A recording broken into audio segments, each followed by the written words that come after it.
Bu ishni bizga mahalla oqsoqoli va 50 yoshlar iltimos qildi.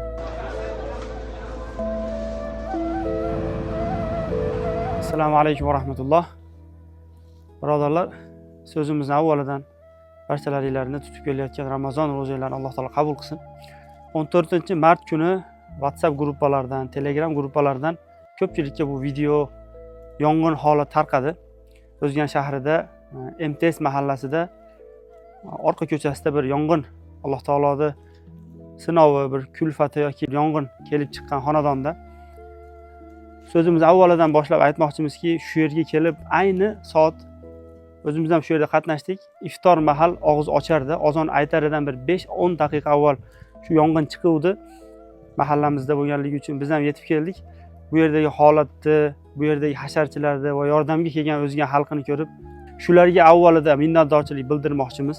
Bu minnatdorchilikni uy xonadon egalari ham o'zlari aytib o'tishdi. 2 kunlab shu yerga kelgan hasharga qatnashgan va yong'in hodisasi bo'lgan holatda shu yerga kelib yordam berganlarga alohida bir tashakkurnoma aytib qo'yishligimizni ham iltimos qildi. Endi asosiy maqsadga o'tamiz. Hurmatli bizni tomosha qilib turganlar, ulug' oy, ulug' kunlarda turibmiz. Ko'rib turganinglar, bu xonadonda shu 14-mart kuni bir yong'in kelib chiqqan edi. Va yong'in oqibatida 8 ta xona yashashga yaroqsiz holatga kelgan. Hozirgi kunda bu oilani 4 ta katta a'zolari va 4 ta go'daylari biri qo'shninikida, biri o'zini qarindoshinikida har qayerda tarqagan holatda istiqomat qilib kelishyapti. Yaroqsiz holatga kelgan xonadon.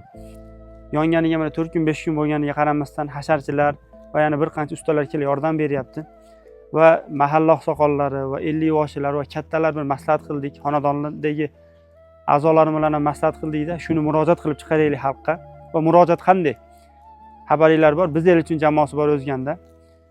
Shular bir yordam qatorida kelib o'zlarini ta'kidlab o'tamiz. M-bank raqamlarini qo'ydik, pastda yozib qoldiramiz. Sber kartalarini qo'ydik, shu xonadonning egalarining. Bitta emas, 2 tadan qo'ydik, chunki ko'ryapsizlar, M-bank tezda qulflanib qolyapti. Shuning uchun birodarlar, hozirgi kunda ko'pchilagan yordamga muhtoj oilalarga yordam berilyapti va zakot chiqaruvchilar zakot beryapti va himmati balandlar shu oydan foydalanib qolyapti. Shuning uchun biz jamoamizdan bir yordam qatori shu videoni murojaat qilib chiqaryapmizki, bu videoni boshqalarga ham tarqatasizlar va shu xonadonga befarq bo'lmaysizlar degan umidda. Inshaalloh bularga ham Alloh taolo o'zi yordam bersin va tez kunlarda yangi xonadoniga ko'chib chiqishlikda muvaffaq qilsin. Birodarlar, kelinglar. Qanchalar tez yordam bersak, shular tezlagan holatda xonadoniga, yangi uyga ko'chib kelishadi.